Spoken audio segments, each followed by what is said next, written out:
internally today at WPX, we were talking with the guys about the impact of Canva, if you're familiar with Canva.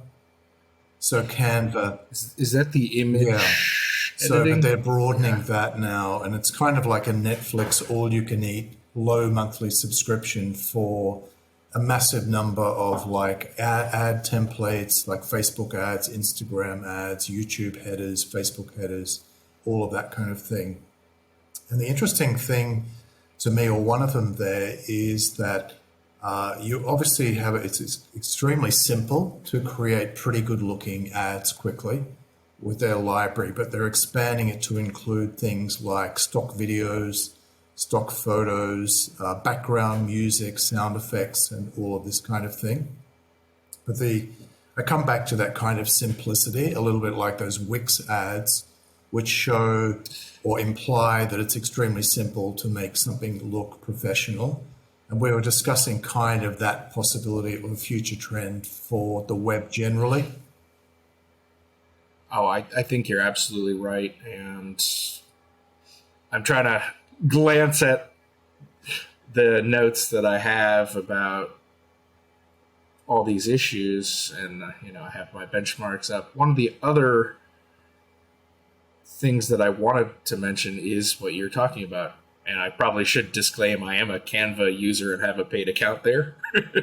I have it. I It's have it. It's a very, great tool. yeah, It's amazing. it is shocking how easy some of these tools are. And I think it kind of goes hand in hand with when DIY becomes easier, this whole ecosystem of tooling to make things easier pushes everything easier. Yeah. And like you said, Wix and Squarespace, I think some people would consider them hosting companies, and some maybe aren't going to consider them because, they don't fit that traditional model of you getting to, much control. Yeah. But what we've learned over the last 20, 30 years of the web is it went from the engineers just building everything by hand to everyone wanting this access and wanting it as simple as possible. And Yeah. I mean, I remember at university doing my bachelor degree, writing essays in WordPerfect 5.1 and using DOS, like DOS 6.2, and having to do DOS commands and things like that. And we've come like a million miles from all of that.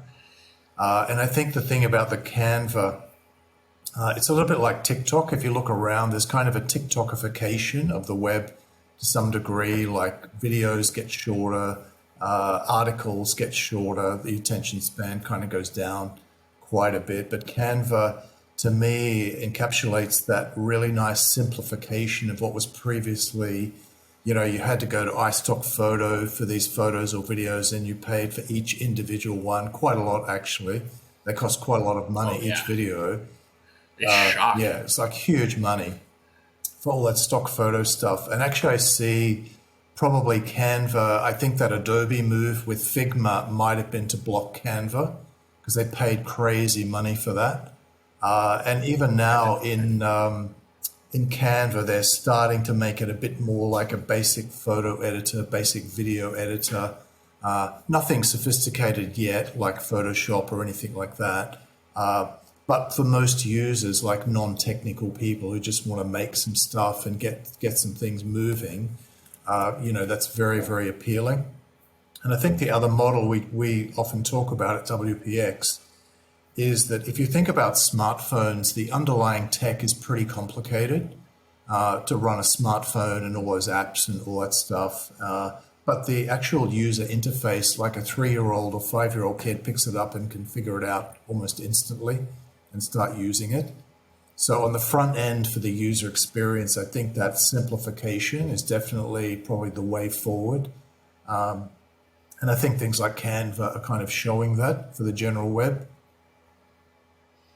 I agree with you, and it is amazing how simple and straightforward we've been able to start making things, and it's impressive. But it has a downside, in my opinion, too, which is I think we lose a lot of that capacity for kind of thinking and problem solving, because these experiences kind of take away from that.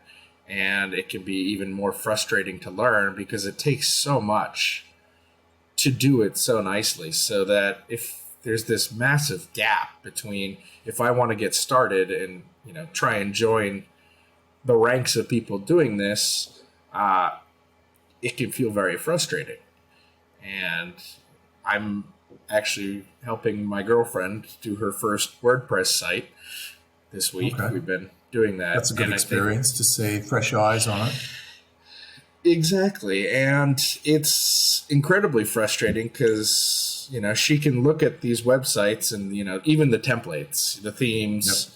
You look at them, they look so pretty. And then I think her natural inclination is this should be as easy as, Instagram or Yep.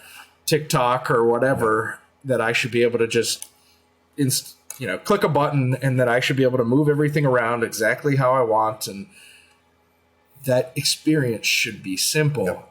And quite frankly, it's been anything but, and it is very frustrating. And I can see that being a barrier to wanting to learn and continue. So I think there is a big downside, and I don't know how you deal with Yep. that. Yeah, exactly. So what about WordPress, Kevin? Your thoughts on where that is going, needs to go, should go, doesn't want to go, all of that in the future?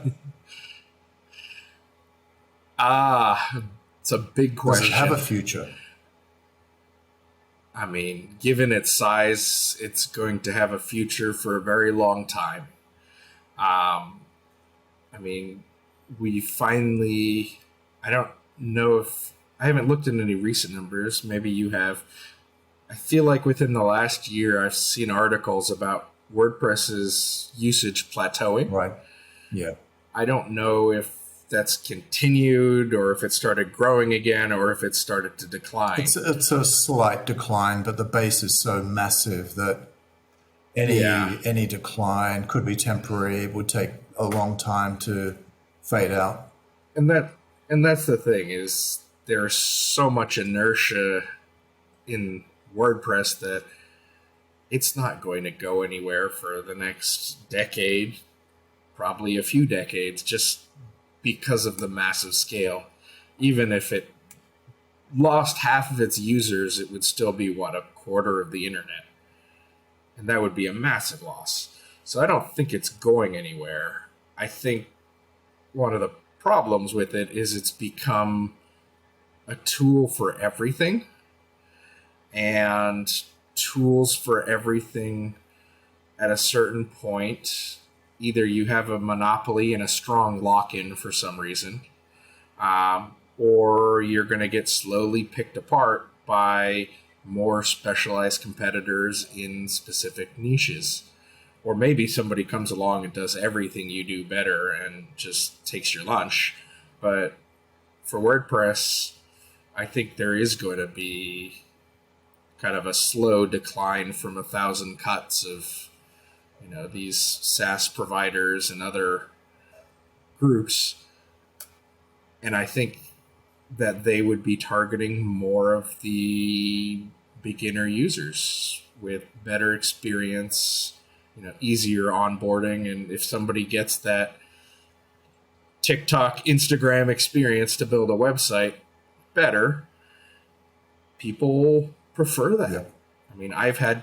I do some consulting, and I've done custom WordPress sites for clients, and some of them have switched more towards, Squarespace or some of these other competitors out there because they just found it, the value from a whole custom built website just isn't justifiable for a lot of these smaller projects where it's easier. So yeah, I see a slow decline probably. And I don't think that's a bad thing. I think the web is still growing, so it'll be okay. But I can't see WordPress making major jumps at this point. It's just so big to get that. Yep.